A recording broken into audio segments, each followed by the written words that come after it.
안녕하십니까? 자, 이번에는 사회학적 범죄학이라고 하는 부분을 보시게 됩니다.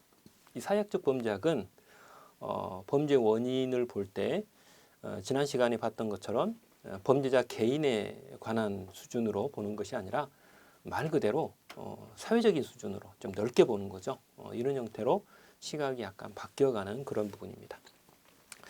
여기서 보실 때에는 그 제목이나 이런 부분들을 그냥 무작정 암기만 하시려고 하지 마시고 그 제목 자체를 한번 되뇌이셔 가지고 생각을 해보실 필요가 있습니다. 이 제목 안에 답이 들어있는 경우가 굉장히 많기 때문에 그 부분을 가지고 여러분들이 한번 보실 필요가 있습니다. 먼저 사회학적 범죄학과 관련된 부분에 있어서는 사회 구조 원인론과 사회 과정 원인론 이렇게 두 가지로 구분이 되고 있습니다. 사회 구조 원인론과 관련된 부분에 있어서는 앞에서 제가 소개해 드렸던 것처럼 사회 해체론 그리고 긴장 이론, 아노미 이론이라고도 하는데요. 여기서 이제 정식의 오늘날 학자들이 많이 쓰는 것은 긴장 이론입니다. 그러거나 혹은 문화 갈등 이론과 같은 이런 이론들이 사회 구조 원인론으로 우리가 보고 있는 것이죠. 그래서 이제 특징적인 부분들은 그 말 자체에서 이미 나타나는 것처럼 구조가 상당히 좀 큰 형태로 가고 있습니다. 뭐 사회가 해체된다거나 혹은 아노미, 무규범 상태가 됐다거나 혹은 이제 문화적인 충돌 혹은 문화적인 갈등 때문에 범죄가 나타난다. 이렇게 보는 것이기 때문에 그 시야 자체가 이제 개인적 수준하고는 상당히 좀 다른 넓은 시각을 가지고 범죄 원인론을 살펴보는 것이죠.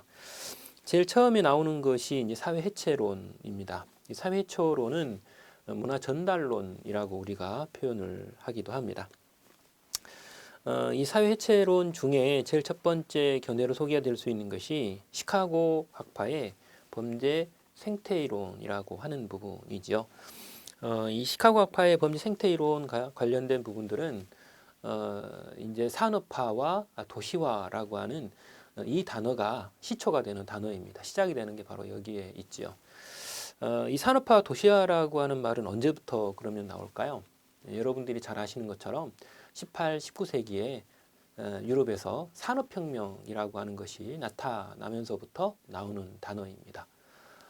결과적으로 이제 유럽에서도 농촌과 어촌 형태로 구분이 되어서 일반적으로 살아가는 삶 속에서 이제 기계 문명이 발달되면서 이게 이제 기계가 운영이 되는 산업화 사회 그리고 이렇게 산업화 사회가 이루어지면서 도시로 사람들이 모여들게 됩니다.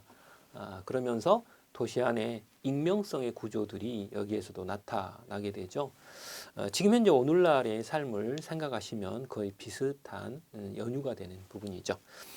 자, 이렇게 되면서 이제 이 돈을 벌기 위해서 도시로 사람들이 옮겨오게 되고 혹은 외국에서도 일정한 도시 문명 혹은 산업이 발달된 쪽으로 이제 노동자들을 찾고 있기 때문에 이게 다가오게 됩니다.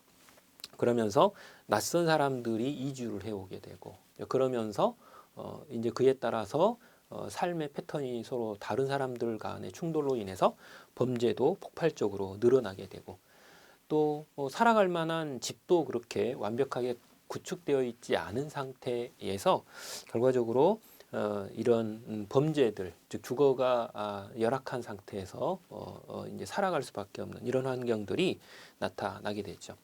자, 이렇게 되면 결과적으로 위생적이지 못한 환경 속에서 살아갈 수밖에 없는 그런 상황인 것입니다. 바로 이런 것들이 이 도시의 상황이었던 것이죠. 자, 그래서 여기에 나와 있는 시카고 학파의 범죄 생태 이론과 관련된 부분에 있어서는 이 사회 해체라고 하는 이 부분으로 인해서 결과적으로 이런 환경으로 인해서 사람들이 뿔뿔이 흩어지는 거죠. 사람은 도시로 많이 몰려와 살고 있지만 사람과 사람 간의 통제나 혹은 유대가 약화되어져 있기 때문에 이 부분을 우리는 사회 해체라고 우리가 말하게 됩니다. 우리가 지금도 그렇죠. 지금의 오늘날 도시에 있어서도 군중 속의 고독이라고 우리가 말하는 것처럼 여기도 마찬가지입니다. 사람들이 도시에 많이 몰려들어서 살고는 있으나 그들 간의 유대감이 떨어짐으로 인해서 사회가 해체되어져 가는 그것으로 인해서 범죄율이 높아져 가는 그런 양상들을 나타내는 것이죠. 그래서 통상적으로 사회가 해체되는 지역들은 방금 전에 말씀드렸던 것처럼 주거 환경도 그다지 좋지 않아서 열악하고, 그리고 이제 이사를 오고 이사를 가는 이런 유동 인구들도 굉장히 많아서 이웃 간에 혹은 사람과 사람 간에 유대관계가 좋지 않은 그런 상황 속에 빠지게 됩니다.